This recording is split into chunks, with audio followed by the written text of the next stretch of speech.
All right, let's try this again. This is the Fantasy Sports Boss. This is a do-over. Technical difficulties with the first stream. I moved back to the location that I was in yesterday, where hopefully things sound a lot better. Sorry about that with the glitchiness before. So, technology not always totally reliable, but hopefully this does the trick. Now, again, if you're new to the channel, make sure you hit the subscribe, hit the notification button. I'm just pulling up the injury report news of the day because that's what we do on Mondays.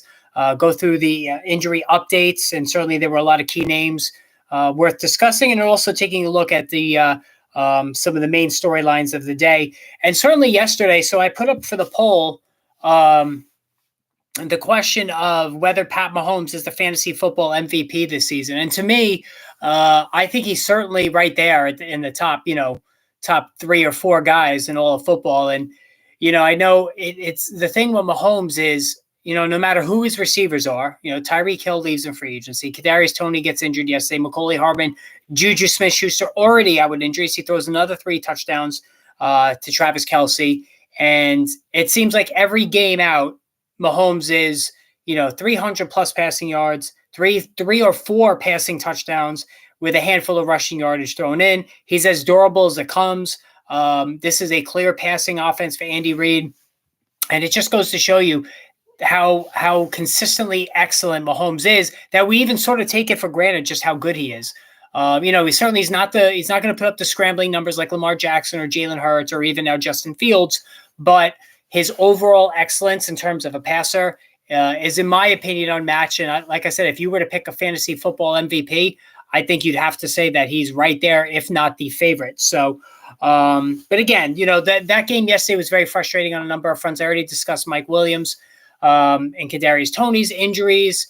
With Mike Williams, the fact that he was jogging on the sideline, and even today, Brandon Staley said it wasn't as bad of an injury as it was the first time around, at least lends some optimism that he will be able to play next week. But as we always do, make sure, we have to monitor practice reps during the course of the week and go from there. And, yesterday I did forgot, I kind of glossed over the fact that at Detroit Lions, New York Giants game, and as a Giants fan, I really just tried to put that game out of my head. It was so disgusting.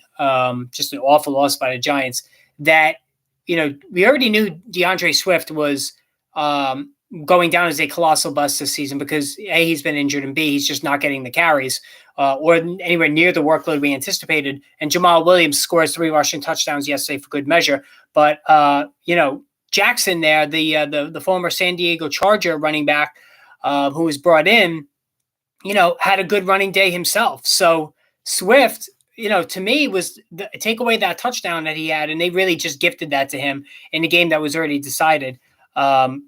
There was you could say that Swift was the 3rd best running back on his own team yesterday.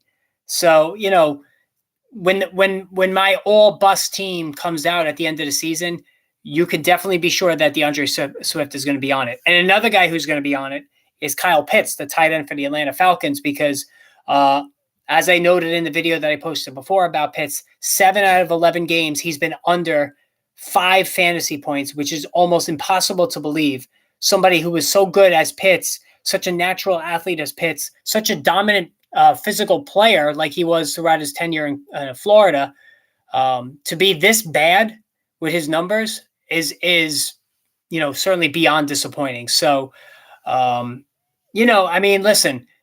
like I said in that video as well, we need to learn some lessons from this when it comes to Kyle Pitts. The first lesson is, no matter how talented a receiver is, if he doesn't have even an average quarterback, we can't draft him for fantasy football because, again, he can't throw the football to himself. There's Marcus Mariota in Atlanta, who we all knew coming in just doesn't have it as a passer. He's more athlete than quarterback. And a lot of us chose to ignore it. And Pitts, on average was a 3rd-round draft pick. Gross overestimation of his ability, excuse me. Just a bad situation all the way around for him. And those who did take that 3rd-round plunge had an absolute sunk cost, 28 receptions, 2 touchdowns. I mean, he actually scored one more touchdown than he scored last season, which I guess is, the one tiny positive you could take out of it. But now he's hurt. He's got a torn MCL. It's likely we've seen the end of Pitts this season. And, really was just the topper on what's been just a brutal overall campaign for Pitts. And the real shame of it all, too, is that this Atlanta Falcons team has played much better than anticipated. Right now, they're sitting at 5-6. They're playing competitive football. It's not aesthetically pleasing, and it's not the most exciting team, but they're 5-6, and they're winning games, and they're staying in it, and they're staying relevant. But they never incorporated Pitts at any point this season. So, like I said before, if his name wasn't Kyle Pitts, you would have released him a long time ago. Most Pitts owners just couldn't bring themselves to release him because then it was the ultimate admission that, that 3rd-round pick was just a complete bust of a pick in every way imaginable. So next season, and Desmond Ridder probably will be the quarterback for the Falcons next season, and that doesn't make me any more optimistic about Kyle Pitts. Ridder in Cincinnati, and I watched a lot of Desmond Ridder in Cincinnati, he was not an accurate quarterback. He, too, has more of that better athlete than pure quarterback characteristic. So if Ridder is starting next season, I'm completely out on Kyle Pitts. I don't care where he falls in the draft. And this is a new rule that I'm going to definitely, not a new rule, but this is something that I'm going to be certainly more cognizant of next drafting season, making sure the quarterback checks out before I even think about drafting a certain receiver. And I think we all can agree that if we would have thought that way, none of us would have drafted Kyle Pitts, and we would have been in much better shape in terms of our seasons. So with that said, let's go through the rest of the injury report from Monday as far as the updates. Matthew Stafford, they're still evaluating him, whether he had a concussion or not. Sean McVay, very vague about it, but, I think there's almost no chance he's going to play in week 12. He had the one concussion already. The fact that he even went into concussion protocol is scary, coming on the heels of that concussion just, less than 2 weeks ago. He's got 4 young kids. He's got a very concerned wife. I think Sean McVay is not going to push Stafford. He won him a Super Bowl last year. Aging veteran who actually was having one of his better games of the season before he went out to the concussion protocol. But the Rams now, they're taking on the Chiefs next week. This is going to be ugly. This game's going to be over by half.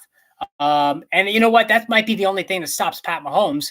He might be on the bench by the end of the 3rd quarter. So this Rams-Chiefs game is going to be ugly because Stafford's not going to play. Cooper Kupp's already pretty much out for the season. Allen Robinson, good luck catching passes from, Bryce Perkins or John Wolford. About the only thing that's semi-interesting is Kyren Williams. Does Kyren Williams get some work? Hi, Akil. How you doing, man? Had some technical difficulties with the first stream, so that's why I had to do shut that one down and start all over again. I hope the sound quality is better. Not ideal, Thanksgiving, have some guests around, so I had to move around and shuffle a little bit. But once Thanksgiving is over, I'll be back to the man cave there. A lot of injuries in this game last night. Clyde Edwards-Helaire, high ankle sprain. Listen, he's going to be out for a while probably. The high ankle sprain is usually at least 2 to 3 games. Maybe Ronald Jones gets dusted off a little bit. But the bottom line here is Isaiah Pacheco. It's now him all the way. He's got a long runway for carries. He ran for over 100 yards. He was very impressive yesterday running the football. But, one of those fantasy football quirks, he only had 10-plus fantasy points, even though he ran for over 100 yards in PPR leagues because he didn't catch a single pass. And that's the knock on Isaiah Pacheco that, unfortunately, in PPR leagues just doesn't make him that attractive. So Zach Wilson. So here's what's interesting. All right. So one of the more atrocious performances I've ever seen in my life from a quarterback is what Zach Wilson did against the New England Patriots. And after the game, Joe Flacco, Robert Saleh was, I'm definitely starting Wilson next week. I'm not even thinking about making a change. And today he's changed his tune. So whether it's Joe Flacco or Mike White, and it would be Mike White because he was elevated to the backup position. Saleh, I think, is getting heat, not only from the fan base, but from internally. I think he's starting to lose the locker room a little bit with Garrett Wilson popping off to the media yesterday, showing his frustration. Elijah Moore, we all know that story. And Zach Wilson with his bullshit, not taking any responsibility. It was very telling when he was asked if he felt that he let the defense down. He said no twice. And then, he also says that, nobody knows what the heck is going on around here. He's making excuses about the wind.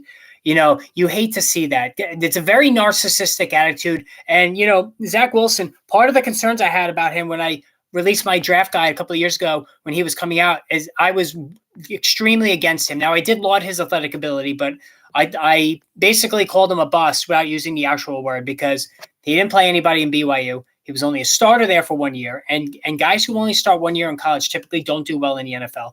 And he's coming from privilege. He's got a little bit of an attitude problem. The whole story, tabloid story with his mom's friend, whatever really happened there, who knows? But it's just not a good sign, especially in New York. I'm starting to get some Ryan Leaf immaturity vibes from Zach Wilson, and that is very concerning. And so Robert Saleh, I think, it doesn't take – we all know that Zach Wilson stinks. I mean, he cannot function as a starting NFL quarterback. You talk about a sunk cost, that might be it for the New York Jets.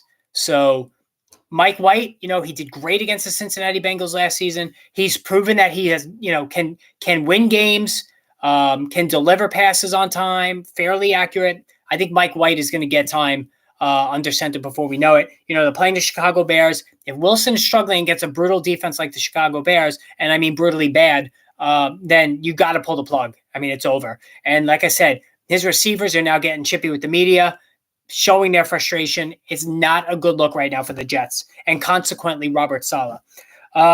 So it was an aggravation of the high ankle sprain for Mike Williams, which was obvious to anybody that saw that. So, he said that Brandon Staley, the head coach, says that he doesn't think it's that bad. But I find it hard to believe that Williams is now all of a sudden going to play in week 12. So very frustrating. I don't know who the trainer is over there, but Mike Williams and Keenan Allen with these stop-starts all season long. Both guys have missed extensive time this season. I hope you held on to Josh Palmer because he absolutely was a hero for that team yesterday. Did a great job, caught everything in sight, big plays left and right, and he's going to be the offense right now for the Los Angeles Rams in terms of the passing game. We already talked about Kyle Pitts. DeAndre Swift, full participant in practice today. So the Lions are already practicing for Thanksgiving's game again on Thursday against the Buffalo Bills. The Lions have won 3 games in a row now. So that Lions-Bills game has some intrigue where, a couple of weeks ago, it didn't look like it was going to be that interesting. And all you want on Thanksgiving is you want competitive games. A lot of memories on Thanksgiving for sure.